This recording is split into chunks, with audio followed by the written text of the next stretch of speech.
नमस्कार। इतिहास पर आधारित इस श्रृंखला सच का सामना में आपका स्वागत है। मैं हूं मुकेश कुमार। आज मैं आपके सामने तीसरी कड़ी लेकर आया हूं इस श्रृंखला की। आज की कड़ी में हम बात करेंगे कि कैसे शिवाजी ने अफजल खां को मारा था, उसकी हत्या की थी, या कुछ लोग उसे कहते हैं उसका वध किया था। तो पूरी योजना कैसे बनी थी, उस योजना में कौन कौन लोग शामिल थे, और जो शिवाजी ने ये बहादुराना काम किया, कारनामा किया, उसका क्या महत्व है हमारे ऐतिहासिक परिप्रेक्ष्य में देखें, और वर्तमान परिप्रेक्ष्य में भी हम उसको देखने की कोशिश करेंगे। लेकिन इस पर जाने से पहले मैं आपको एक छोटी सी बात बताना चाहता हूं कि हम जिस समय में रह रहे हैं उसे पोस्ट ट्रुथ एरा भी कहा जाता है।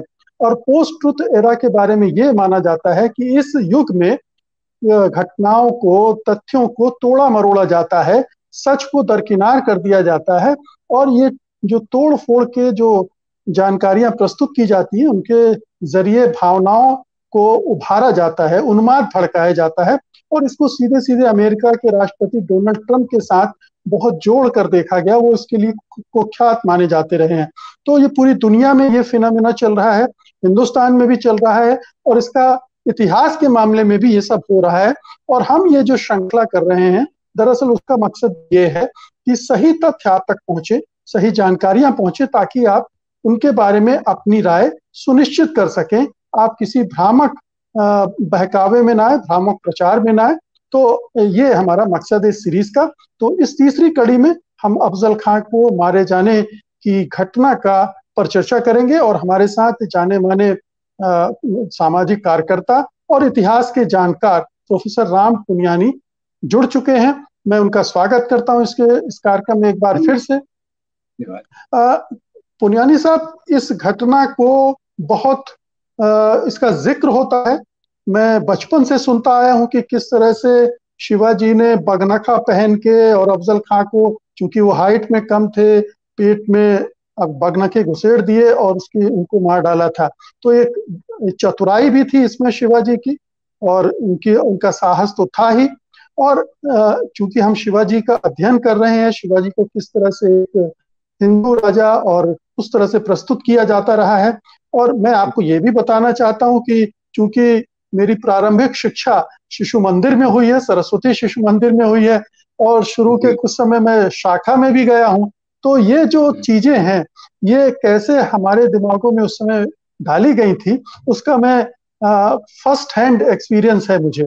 तो मैं आपसे इस घटना का पूरा ब्यौरा चाहता हूं, ताकि मेरे दिमाग में भी अगर कुछ जाले हैं तो वो दूर हो जाए। तो सबसे पहले मैं चाहूंगा कि इस पूरी घटना को बताएं कि ये कैसे हुई। जी, पहले तो देखिए, पिछले एपिसोड में हमने बात की कि शिवाजी अपने राज्य की स्थापना कर रहे थे और वो अपने राज्य का विस्तार कर रहे थे। तो इसी दौरान वो जगह जगह से संपत्ति को लाना, और ये जो कर रहे थे ज्यादातर बीजापुर के राज्य में वो कर रहे थे, जो उनका नजदीकी राज्य था। उसमें उनके बीच बीच में चढ़ाई होती थी, कोई एरिया को वो ले लेते थे, कोई संपत्ति को लूट के ले आते थे। तो बीजापुर में जो आदिल शाही थी, आदिल शाही ने सोचा कि भाई शिवाजी से मुकाबला अगर करना है तो फिर हम एक बड़ी फौज भेजते हैं। तो अफजल खान के नेतृत्व में उन्होंने 10,000 सैनिकों की फौज शिवाजी का मुकाबला करने के लिए भेजी। अब ये अफजल खान ने आगे एक चालाकी की। अफजल खान ने चालाकी ये की कि मैं पहले फौज से मुकाबला करने के बदले शिवाजी को बुलाऊंगा। अगर बुलाने वो आने में सफल हो गए तो मैं उन्हें यहीं उनकी हत्या कर दूंगा। तो उन्होंने इस प्रकार का निमंत्रण भेजा कि आप आइए, हम बातचीत करेंगे। तो अफजल खान का जो तंबू था वो एक पहाड़ पे था। शिवाजी ने फैसला कर लिया, ठीक है मैं जाऊंगा। पर जब वो उनका फैसला कर लिया कि मैं जाऊंगा, तो इनके एक सहकारी थे और उनका नाम था रुस्तमे जमान। अब रुस्तमे जमान ने उनको यही वार्निंग दी कि भाई डील डॉल में अफजल खान आपसे बड़े हैं और वो उनकी हाइट भी ज्यादा है, तो अकेले में आपका वो वध भी कर सकते हैं। तो आप भोले मत बनिए, ये वाग बगनखा ये अपने साथ लेकर जाइए। तो महाराज ने वो जो बाघनख था वो अपनी अंगूठियों के नीचे छुपा लिया, क्योंकि राजा लोग तो खैर अंगूठियां पहनते ही थे। तो अंगूठियों के नीचे उन्होंने छुपा लिया और घोड़े पर बैठकर वो अकेले गए। तो इसमें सबसे पहले तो ये याद रखना चाहिए कि ये जो रुस्तम जमान था, इसका उनसे जो दोस्ती थी उसके भी कुछ और कारण रहे होंगे। वैसे तो मैंने आपको पिछली बार बताया, शिवाजी के प्रशासन में बहुत सारे मुसलमान सैनिक भी थे, अधिकारी भी थे। तो खैर, रुस्तम जमान की सलाह पर वो गए। अब जैसे ये गए तो अफजल खान, क्योंकि पहाड़ पे था, वो दूर से इनको देख रहा था। तो जैसे उन्होंने इनको देखा, वो जोर से चिल्लाया, शिवा शिवा। और आते ही उसने शिवाजी महाराज पे आक्रमण कर दिया। अब आक्रमण करके यानी गला पकड़ दबाने की कोशिश की वगैरह। तो शिवाजी महाराज तो तैयार थे, उन्होंने बाघनखा निकाला और अफजल खान के पेट में घुसा दिया। अब अफजल खान के पेट में जब घुसा दिया, अफजल खान चारों खाने चित्त हो गया, वो मरने पर था। तो अफजल खान की तरफ से अफजल खान का सचिव, सेक्रेटरी आया, उसने अपनी तलवार निकाली और शिवाजी महाराज को मारने की कोशिश की। इस हमले में खैर शिवाजी बच गए। और पर मुख्य बात यह है कि अफजल खान का सचिव कौन था, ये कौन था जिसने अपनी जी तलवार निकालकर शिवाजी महाराज को मारने की कोशिश की। और उसका नाम था कृष्णाजी भास्कर कुलकर्णी। तो पहले एक जो मैं मजेदार बात देखता हूँ कि शिवाजी महाराज जी को रुस्तमे जमान कर रहे हैं और अफजल खान की तरफ से कृष्णा जी भास्कर कुलकर्णी है, ये मुझे पहली बात समझती है। अब अफजल खान के मरने के बाद ये बात हुई और अफजल खान तो खैर मर गया, उसकी फौज में डिमोरलाइजेशन हो गया, तो वो मामला वहीं का वहीं रह गया। पर इसके बाद जो होता है वो बड़ा इंपॉर्टेंट है। इंपॉर्टेंट ऐसा है कि अफजल खान की कब्र ये शिवाजी महाराज ने बनाई।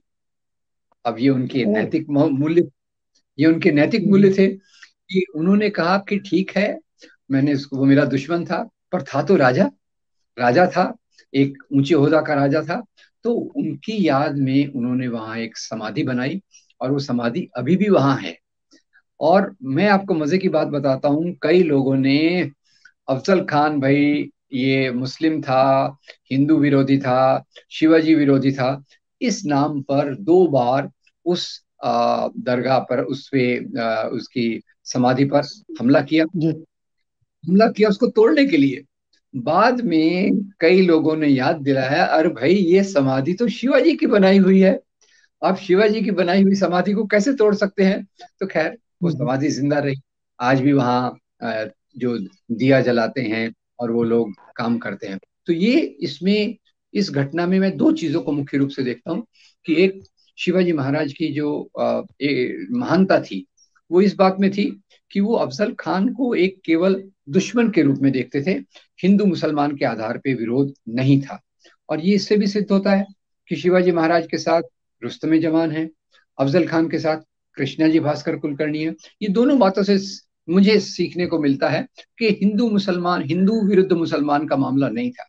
शिवाजी अपने राज्य का विस्तार करना चाहते थे। जो बीजापुर के नरेश थे वो अपने राज्य को बचाना चाहते थे। ये उसलिए ये लड़ाई हुई और उस कारण से अफजल खान की ये घटना हुई, जिसका बाद में खैर बहुत आज भी लोग, एक और बात बता दूं कि एक बार मेरे ख्याल से 2008 या 9 में सांगली एरिया में क्या हुआ कि बहुत बड़ा एक आर्क लगाया गया, वो जो पंडाल, पंडाल नहीं, प्रवेश द्वार कहते हैं, मैं हिंदी का थोड़ा जी माफ कीजिएगा, तोरण प्रवेश द्वार द्वार, प्रवेश द्वार जी प्रवेश द्वार। तो वो यहाँ महाराष्ट्र में तो गणपति का उत्सव बहुत बड़ा है, गणेश जी का बहुत ये होता है। तो उसमें क्या किया उन्होंने, एक चित्र बनाया।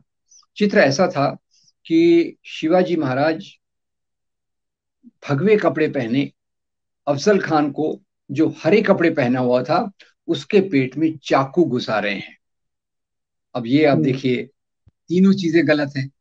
ये किसको पता है अफजल खान के कपड़ों का रंग क्या था, शिवाजी बिल्कुल महाराज के कपड़ों का रंग क्या था। और उन्होंने तो चाकू से तो मारा ही नहीं था, उन्होंने तो वाग्नख का इस्तेमाल हुआ। खैर, इसको लेकर लोगों ने मुद्दा बनाया और वहां के अथॉरिटी, क्योंकि इससे तो नफरत फैलने की आशंका थी, तो राज्य सरकार ने कोशिश की कि वो उस आर्क को, उस प्रवेश द्वार को निकाल दिया जाए, ताकि गणपति विसर्जन का टाइम था, गणेश जी को विसर्जन करने जब हम लोग जाते हैं 10वें दिन, तो उस समय फिर काफी जुलूस निकलता है, काफी सेलिब्रेशन होता है। तो वो प्रवेश द्वार अगर लगा रहा तो गड़बड़ होने की आशंका है। ये बात राज्य सरकार की तरफ से की गई। तो खैर उसमें भी थोड़ी गड़बड़ हुई और उसमें एक व्यक्ति मारा गया, ये इस बात को। पर इसमें दूसरा देखिए कि कैसा जो एक इतिहास सरलता से हम जानते हैं उसको कितना डिस्टॉर्ट करके उसका आज रखा जाता है, वो मेरे ख्याल से हमारे लिए बहुत सीखने की बात है इसमें। जी। तो इस पूरी घटना को अगर ध्यान से देखें तो आज जो हमें मुझे जो अपने सरस्वती शिशु मंदिर में बताया गया था, जो संघ की शाखाओं में जाने पर जो बताया गया था, उसके ठीक उलट तस्वीर निकल कर आ रही है कि ये दो राजाओं के बीच की लड़ाई थी। इसमें हिंदू मुसलमान कहीं नहीं था। दोनों राजाओं के साथ दूसरे धर्मों के लोग सहयोग कर रहे थे, और वो राजा जिसने उस छल कपट के जवाब में अपनी समझदारी से उसको परास्त किया, उसको मार डाला, उसने उसी की समाधि भी बना दी, उनकी कब्र भी बनाई, और उस पर आज तक दिए भी जलते हैं। तो ये एक हमें सामंती युग को भी समझना चाहिए, शिवाजी महाराज को भी एक दूसरे ढंग से देखना चाहिए, समझना चाहिए। यहाँ एक छोटा सा प्रश्न और मैं आपसे पूछना चाहूंगा कि कई बार जो ये पूरा विमर्श है, नरेटिव है, इसमें यह कहा जाता है अफजल खां का वध किया। जो वध शब्द है, इसका इस्तेमाल हम जानते हैं कि किन संदर्भों में किया जाता है। कई लोग तो गांधी जी की हत्या को भी गांधी वध कहते हैं। तो क्या ये इस तरह का शब्द इस्तेमाल करना यहाँ ठीक है? दो राजाओं की लड़ाई थी, उसमें एक ने विजय पाई वो छल कपट से, और उसको खत्म किया शिवाजी महाराज ने। तो इसको इस तरह, इस शब्दों का भी इस्तेमाल जो भाषा का होता है इन सब में, इसके प्रति भी हमें सावधान रहना चाहिए। मैं चाहता हूँ उस पर आप रोशनी डालें। नहीं, आपने बहुत महत्वपूर्ण मुद्दा उठाया है कि जैसे अफजल खान का वध किया, गांधी वध की जनरली रेफर करते हैं। तो अब हम राजनीति से तो दूर रह नहीं सकते, क्योंकि जिनको भी नफरत बढ़ाना रहता है वो, क्योंकि वध शब्द का इस्तेमाल एक समाज के दुश्मन, राक्षस ऐसे व्यक्ति के लिए किया जाता है। तो उसमें एक तरफ अफजल खान को वैसे प्रेजेंट करने की कोशिश की जा रही है, जबकि खैर वो तो अपना एक सूबेदार था इसमें, बीजापुर के नरेश के पास, जो अपनी ड्यूटी के लिए आया था। और शिवाजी महाराज ने भी इसी प्रकार से जो किया। तो इसको मेरे ख्याल से वध कहना, इसके पीछे भी एक उद्देश्य है। और जो जिसको डेमोनाइजेशन कहते हैं, अफजल खान का डेमोनाइजेशन, या उसको ज्यादा एक नकारात्मक रंग में दिखाने की कोशिश है। और आपने ये एनालॉजी जो दी है कि गांधी के बारे में भी कुछ उग्रवादी जो लोग हैं वो इसी प्रकार के शब्द का इस्तेमाल करते हैं, जो बहुत दुर्भाग्यपूर्ण है। महात्मा गांधी जो हमारे राष्ट्र के पिता थे, खैर उसके बारे में तो हम बहुत कुछ बात कर सकते हैं, पर उनके लिए भी वध शब्द का इस्तेमाल करना ये काफी गलत है। और इससे एक उनका जो इस प्रकार के शब्दों का इस्तेमाल करते हैं, उनकी मानसिकता का पता चलता है कि वो इतिहास को ऑब्जेक्टिव, रैशनल तरीके से नहीं देखना चाहते, तार्किक तरीके से वो नहीं सोचना चाहते, और चीजों को संकीर्ण, सतही, सुपरफिशियल एंड नैरो तरीके से देखकर वो अपने निष्कर्षों पर आते हैं। मैं तो इस पर यही बात कहूंगा। जी। इससे जुड़ा एक प्रश्न और मैं आपके सामने रखना चाहता हूँ कि अफजल खां वहाँ युद्ध के लिए आए थे, वो किस राज्य से संबंधित थे? वहाँ का राजा कौन था? उनके वो जो राजा थे, क्या वो हिंदू मुसलमान की तरह व्यवहार करते थे, या वो भी एक राजा ही थे जो अपने राज्य का विस्तार करने के लिए सब कर रहे थे? देखिए, ये अफजल खान जो आया वो बीजापुर के नरेश की तरफ से आया। बीजापुर में आदिल शाही थी। अब हम एक कहते हैं मुसलमान राजा, मुसलमान राजा, तो दिल्ली में औरंगजेब था, इधर आदिल शाही थी। और मैंने आपको पिछले एपिसोड में बताया कि शिवाजी महाराज के जो दादाजी थे और पिताजी थे, ये पिताजी, ये आदिल शाह के साथ भी काम करते थे। तो उससे तो मैं ये निष्कर्ष निकालता हूँ कि जो आदिल शाह की जो पूरी राज्य व्यवस्था थी, उसमें हिंदू भी होंगे, मुसलमान भी होंगे। जब शिवाजी महाराज के पिता खुद उस प्रकार के राज्य में एक सूबेदार के रूप में काम करते हैं, तो निश्चित बात करते हैं कि भाई वो आदिल शाही में भी हिंदू मुसलमान का मामला नहीं था। जैसे आपने शब्द इस्तेमाल किया, सामंती व्यवस्था का एक मुख्य तत्व उसमें है, और उसको हमने उसी रूप में।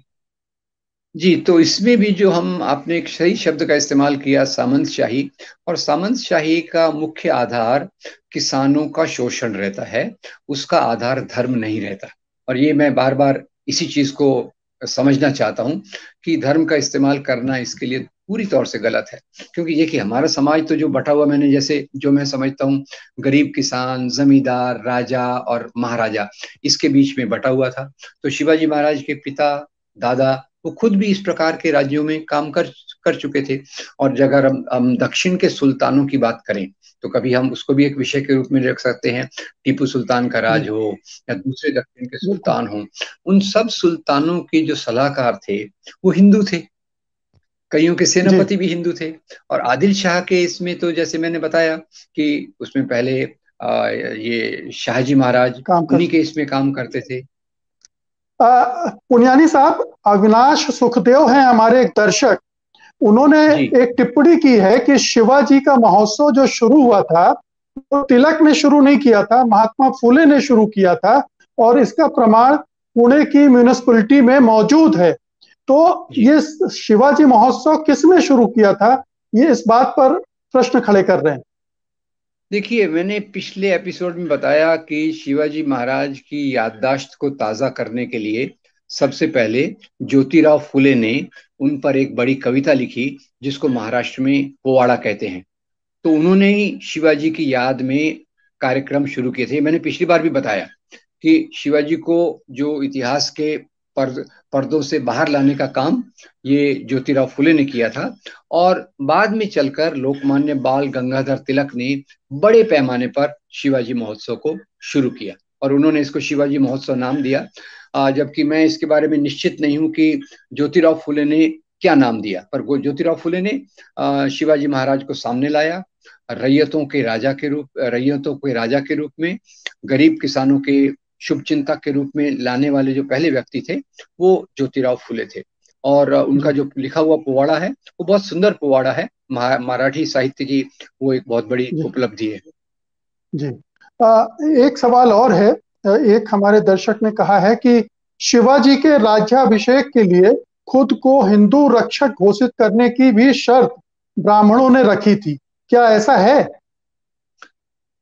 इसके बारे में मैं निश्चित रूप से तो नहीं कह सकता कि ये शर्त ब्राह्मणों द्वारा रखी गई थी या राजा लोग जनरली सामान्य रूप से अपने राज्य की वैधता के लिए कुछ इस प्रकार के शब्दों का इस्तेमाल करते थे। क्योंकि मैं एक फरमान देख रहा था एक राजा का। तो उसमें जैसे राजा जयसिंह, जो औरंगजेब के साथ हम बाद में बात करेंगे, तो वो जयसिंह को भी इस्लाम के रक्षक के रूप में प्रस्तुत करते हैं। तो उसमें कोई जयसिंह का उससे कोई संबंध नहीं था। पर इतिहास में एक परंपरा थी कि हम मुख्य रूप से जो राज्य कर रहे हैं वो किसी धर्म के लिए कर रहे हैं, धर्म की रक्षा के लिए कर रहे हैं। और ये जैसे खुद जो बोलते हैं और जो करते हैं उसमें एक बहुत फर्क रहता है। तो एक्चुअली इसको अगर हम और गहराई में जाएं तो ज्यादातर राजाओं ने अपने नाम के सामने किसी न किसी धर्म के इसका सहारा लिया। अब ये मैं इस बात को नहीं जानता, इस पे मैं अध्ययन करूंगा कि जी, हिंदू धर्म रक्षक होने की बात ये शिवाजी महाराज ने खुद की थी या उनके राज्याभिषेक के लिए शर्त रखी गई, इसका मुझे निश्चित नहीं मालूम, पर इस पर मैं अध्ययन करने की कोशिश करूंगा। जी। तो दर्शकों, आज की कड़ी में जो हम चर्चा करना चाहते थे अफजल खां की हत्या का या उनको मारने का शिवाजी महाराज द्वारा, उस पर हमने चर्चा की है। आपके मन में भी कुछ सवाल उठ रहे होंगे। मैं चाहूंगा कि वो सवाल आप कमेंट बॉक्स में जरूर दर्ज कराएं, ताकि आने वाली कड़ियों में हम उन पर चर्चा करें। जैसे कि आज हमने 2 सवाल लिए थे पिछली कड़ियों के आधार पर। और मेरा दूसरा निवेदन यह है कि इस वीडियो को ज्यादा से ज्यादा लोगों तक फैलाएं, ताकि ये जो भ्रम है दूर हों लोगों के और सच्चाई उनके सामने आए। आज का एपिसोड अब यहीं खत्म करेंगे। बहुत बहुत शुक्रिया पुनियानी साहब, आपका धन्यवाद इस धन्यवाद। चर्चा में शामिल होने के लिए, इस श्रृंखला में अपने विचार रखने के लिए। और अब मैं आपसे अनुमति चाहता हूं। नमस्कार। सत्य हिंदी का ऐप डाउनलोड करें गूगल प्ले स्टोर पर।